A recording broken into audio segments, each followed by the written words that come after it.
इसका अगला 14वें चैप्टर का अगला पार्ट नंबर 2 कराते हैं। इसमें ये क्वेश्चन है, एक रेखा के दिक् कोसाइन ज्ञात करो जो अक्षों के साथ समान कोण बनाती है। अब ये देखो, एक्स एक्सिस, तीन तरह के एक्सिस होते हैं, एक एक्स एक्सिस, वाई एक्सिस और जेड एक्सिस स्टूडेंट। ठीक है, एक रेखा जो हमारी तीनों अक्षों के साथ, मान लो ओ ए रेखा है, एक्स अक्ष के साथ, वाई एक्स के साथ और जेड एक्स के साथ कितना कोण बनाती है, थीटा। जैसे एक्स अक्ष के साथ थीटा, वाई एक्स के साथ थीटा और जेड एक्सिस के साथ भी कितना कोण बनाती है, थीटा कोण बनाती है। तो इसमें एल एलिमेंट का मान क्या हो जाएगा, एल की वैल्यू क्या होती है, कॉस अल्फा होती है। कॉस अल्फा की जगह वैल्यू कितनी है स्टूडेंट, थीटा। और एम का मान कितना हो जाएगा स्टूडेंट, कॉस थीटा। और एन बराबर कितना हो जाएगा student, cos theta. L M N की वैल्यू आ गई। अब हम कंडीशन क्या जानते हैं, एल स्क्वायर प्लस के M square plus N square equal to बी 1। ठीक है स्टूडेंट, अब तो ये वैल्यू क्या आ जाएगी, cos square theta plus cos square theta plus cos square theta बराबर 1। तो 3 कॉस स्क्वायर थीटा बराबर 1, कॉस स्क्वायर थीटा बराबर 1/3 और कॉस थीटा बराबर कितना आ जाएगा, प्लस माइनस 1/√3। तो एल की वैल्यू कितनी हो जाएगी स्टूडेंट, एल बराबर कितना हो जाएगा, प्लस माइनस 1/√3। एम की वैल्यू कितनी हो जाएगी, 1/√3 प्लस माइनस के। और एम की वैल्यू कितनी हो जाएगी, प्लस माइनस 1/√3। क्योंकि कॉस थीटा का हम तीनों का मान यहाँ पर रखेंगे तो एलिमेंट का मान ये आ जाएगा आपका, ये आपका क्या आ गया, आंसर आ गया।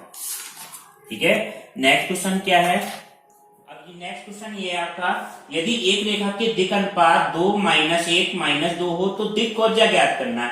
इसमें दिक् अनुपात देके दिक् कोज्या ज्ञात कर दी। दिक् अनुपात को हम किससे डिनोट करते हैं, एबीसी से।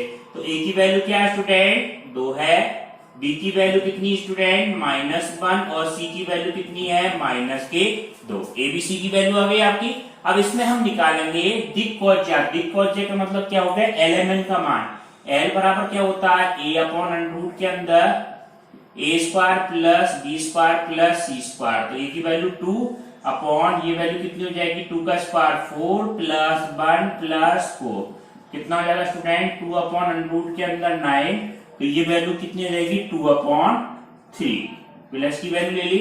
m इक्वल टू इसी तरह से b अपॉन ये वैल्यू आएगी √, के अंदर a square plus B square plus C square. तो b की वैल्यू -1 अपॉन इसकी वैल्यू कितनी आई थी हमारी 3। और n बराबर इसी तरह से c अपॉन √, के अंदर a square plus B square plus C square. C की वैल्यू -2/3। ये आपका क्या आ गया, आंसर आ गया। ठीक है, अब नेक्स्ट क्वेश्चन ये देखें स्टूडेंट, एक सदिश R vector X Y Z अक्षों के साथ क्रमशः 45 डिग्री, 60 डिग्री तथा 120 डिग्री का कोण बनाता है। यदि सदिश आर का परिमाण कितना है, 2 इकाई है, तो आर वेक्टर का मान हमें ज्ञात करना है। देखो किस तरह से करेंगे स्टूडेंट, अब ये समझे आप। अब देखो स्टूडेंट, देखो क्या होता है, आर वेक्टर बटे आर वेक्टर का मापांक बराबर होता क्या है हमारा, Li प्लस के एम जे प्लस एम के। देखो ये किस तरह से हुआ, हम ये समझा देते हैं। जैसे वैसे डायरेक्ट सूत्र होता है, जैसे आर वेक्टर का मान हम ये ले, xi प्लस वाई जे प्लस जेड के। ठीक है, आर वेक्टर तो ये है और आर वेक्टर का मापांक कितना हो जाएगा, √, के अंदर x square plus Y square plus Z square. इससे अगर हम भाग करेंगे, ठीक है, किसी वेक्टर को उसके मापांक से अगर हम भाग करेंगे तो ये तो आएगा x अपॉन √, के अंदर x square y square plus Z square into i. ऐसी y अपॉन कितना आ जाएगा √, के अंदर x स्क्वायर वाई स्क्वायर और जेड स्क्वायर इंटू कितना हो जाएगा j। और z अपॉन कितना हो जाएगा √, के अंदर x स्क्वायर वाई स्क्वायर और plus Z square into k। ये स्टूडेंट वैल्यू क्या बन जाती है, ठीक है, ये वैल्यू कितनी हो जाएगी, L तो बन जाएगी Li प्लस एम जे और एन के। और ये क्या बन गया, आर वेक्टर बटे आर वेक्टर का मापांक। तो अगर हम कहीं आर वेक्टर की वैल्यू चाहिए होगी तो वो क्या हो जाएगा, आर वेक्टर का मापांक Li प्लस के एम जे प्लस एन के। ठीक है, ये वैल्यू हो गई। अब हमें क्वेश्चन में क्या दे रखा है, हमें आर वेक्टर का मापांक तो कितना दे रखा है, 2 दे रखा है। ठीक है, आर वेक्टर का मापांक तो कितना है, 2 है। और अल्फा बीटा गामा एलिमेंट निकालने के लिए अल्फा बीटा गामा के मान दे रखे हैं। तो एल का मान, एम का मान और एन का मान हम इस तरह से निकालेंगे। एल का मान कितना है, एक्स एक्सिस से कितना कोण आता है 45 डिग्री का, तो एल बराबर cos 45 डिग्री। cos 45 की वैल्यू कितनी हो जाएगी 1/√2। ठीक है, एम की वैल्यू कितनी दे रखी है cos 60, बाई एक्सिस से 60 डिग्री कोण, तो cos 60 कितना हो जाएगा 1/2। और एन की वैल्यू कितनी है cos 120 डिग्री। ठीक है, वेड एक्सिस से 120 डिग्री कोण आता है, तो इसकी वैल्यू कितनी हो जाएगी -1/2। तो ये वैल्यू आप कहाँ रख दे, ये सारी वैल्यू यहाँ रख दे।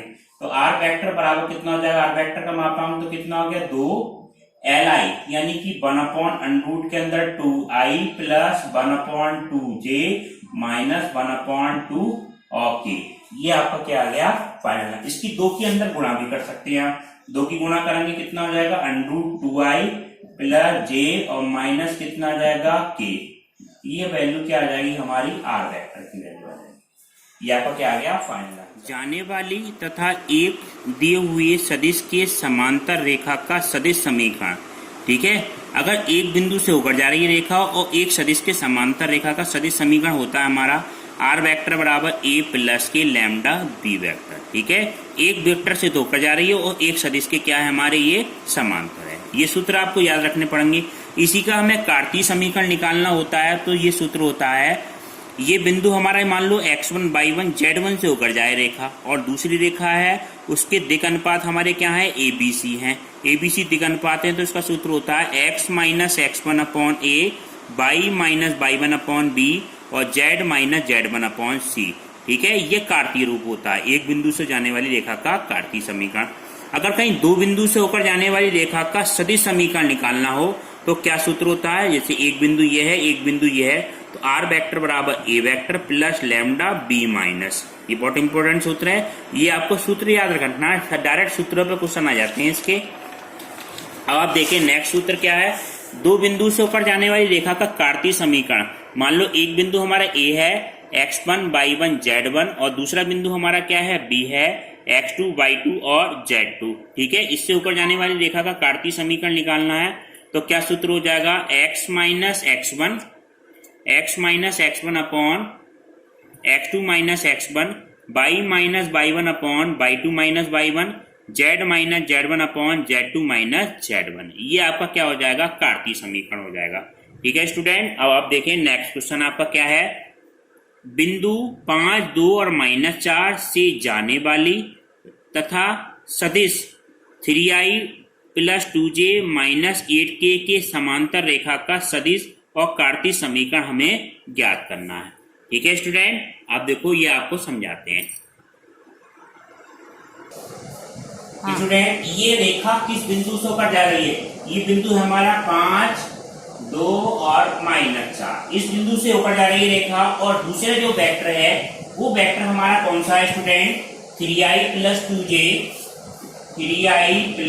2j और माइनस ही कितना है 8k वेक्टर। ये हमारा क्या है दूसरा वेक्टर। एक बिंदु से जाने वाली तथा एक सदिश के समांतर रेखा का सदिश समीकरण हमारा क्या होता है, एक बिंदु से जाने वाली तथा एक रेखा के समांतर सदिश रेखा का सदिश समीकरण। तो इसमें ए वेक्टर तो हमारा क्या बन जाएगा स्टूडेंट, जिससे ऊपर जाती है रेखा उससे तो बनता है हमारा ए वेक्टर, तो ये वेक्टर हमारा क्या बन जाएगा 5i प्लस 2j माइनस के 4k स्टूडेंट। और बी वेक्टर जिसके समांतर होती है रेखा वो हमारा क्या कहलाता है बी वेक्टर। तो बी वेक्टर बराबर कितना होगा 3i प्लस के 2j माइनस के 8k। हमें निकालना है इसका सदिश समीकरण निकालना है इस रेखा का, हमारी मान लो ये ए बी रेखा है, इसका सदिश समीकरण निकालना है ए बी का सदिश समीकरण। तो आपका स्टूडेंट ये क्या सूत्र होता है, आर वेक्टर बराबर ए प्लस के लैम्डा बी वेक्टर। ए वेक्टर हमारा ये है, ये वैल्यू कितनी है स्टूडेंट 5i प्लस के 2j माइनस 4k प्लस के लैम्डा बी वेक्टर का मान कितना है 3i plus 2j minus 8k। Are vector का मान तो हमारा लिया गया। अब दूसरा स्टूडेंट इसी में क्या पूछा है, इस ए बी का कार्तीय समीकरण पूछा।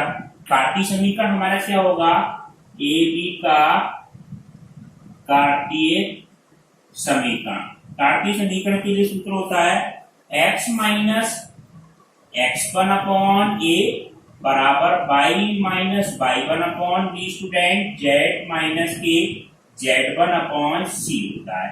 अब x1 y1 z1 वो बिंदु होती है जहां से रेखा होकर जाती है, तो यहाँ पे वो बिंदु कौन से हैं 5, 2 और -4। इसकी जगह हो जाएगा x माइनस x1 की जगह 5 अपॉन बराबर कितना जाएगा बाई माइनस 2 अपॉन जेड, ये वैल्यू कितनी रहेगी -4 तो यहाँ प्लस के 4। ये एबीसी क्या होता है, जिस रेखा की समांतर रेखा होती है उसका जो आई जे का गुणांक होता है ये दिक् अनुपात कहलाता है। ये गुणांक इसके नीचे लिखे जाते हैं 3, 2 और -8। तो ये एबी रेखा का कार्तीय समीकरण आ गया, एबी रेखा का सदिश समीकरण। कभी कार्तीय को सदिश में भी पूछ सकता है और सदिश को कार्तीय में, तो वो भी इसी तरह से आप क्वेश्चन करेंगे। हेलो, अब नेक्स्ट क्वेश्चन देखें स्टूडेंट। बिंदुओं -1, 2, 0, 2 और 3, 4 और 6 से होकर जाने वाली रेखा का सदिश समीकरण ज्ञात करना। ठीक है, दो बिंदु से होकर जाने वाली रेखा का सदिश समीकरण, ये हम किस तरह से निकालेंगे ये बताते हैं आपको। देखो स्टूडेंट, दो बिंदु से होकर जाने वाली रेखा का हमें सदिश समीकरण हमें निकालना है। तो वो दो बिंदु हमारे कौन कौन सी है, पहले बिंदु लिखेंगे ए वेक्टर हमारा क्या बन जाएगा, जिससे ये रेखा स्टार्ट हो रही है, ये वैल्यू क्या हो जाएगी -i प्लस के 0j प्लस 2k स्टूडेंट। और दूसरा बिंदु हमारा बी वेक्टर हमारा कौन सा होगा 3i प्लस के 4j प्लस 4k स्टूडेंट। ए वेक्टर आ गया, बी वेक्टर आ गया। अब इस रेखा का सदिश समीकरण निकालना है। इस रेखा का सदिश समीकरण ए बी का सदिश समीकरण, तो दो बिंदु से होकर जाने वाली रेखा का सदिश समीकरण होता है स्टूडेंट आर वेक्टर बराबर a vector plus lambda b minus a. तो ए वेक्टर तो हमारा यही है -i plus 0j plus 2k और प्लस लैम्डा हमारा ऐसे गया बी वेक्टर का मान 3i plus 4j plus 4k minus कितना हो जाएगा 0i के लिए प्लस का i हो जाएगा माइनस 0j माइनस 2k। ये वैल्यू स्टूडेंट क्या हो जाएगी -i plus 0j plus 2k plus lambda 3i और i कितना हो गया 4i और प्लस 4j और प्लस 2k। ये आपका क्या आ गया फाइनल आंसर। ठीक है, सदिश समीकरण और कार्तीय समीकरण। अब आपको एलडब्ल्यू के लिए कुछ क्वेश्चन देते हैं स्टूडेंट। ठीक है, ये एलडब्ल्यू के लिए क्वेश्चन ये है। पहला क्वेश्चन, सरल रेखा का समीकरण ज्ञात कीजिए जो बिंदु 2, -1, 1 से गुजरती है तथा रेखा x - 3/2 y + 1/7 z - 2/-3 के क्या है समांतर। एक बिंदु से होकर जा रही है एक रेखा के समांतर रेखा का समीकरण। इससे ये तो इससे आपका क्या बन जाएगा ए वेक्टर बन जाएगा स्टूडेंट, और बी वेक्टर इसके दिक् अनुपात से 2, 7 और -3 से बन जाएगा। फिर सूत्र कौन सा लगा देंगे आर वेक्टर बराबर ए प्लस के लैम्डा बी वेक्टर। अब दूसरा क्वेश्चन आपका यह है, सरल रेखा का समीकरण ज्ञात कीजिए जो सदिश 2i - j + 3k के समांतर है और बिंदु 5, -2 और 4 से होकर गुजरती है। ठीक है, दो क्वेश्चन कराते हैं आपको, एलडब्ल्यू में करने हैं। नेक्स्ट क्लास अगले पार्ट में कराएंगे।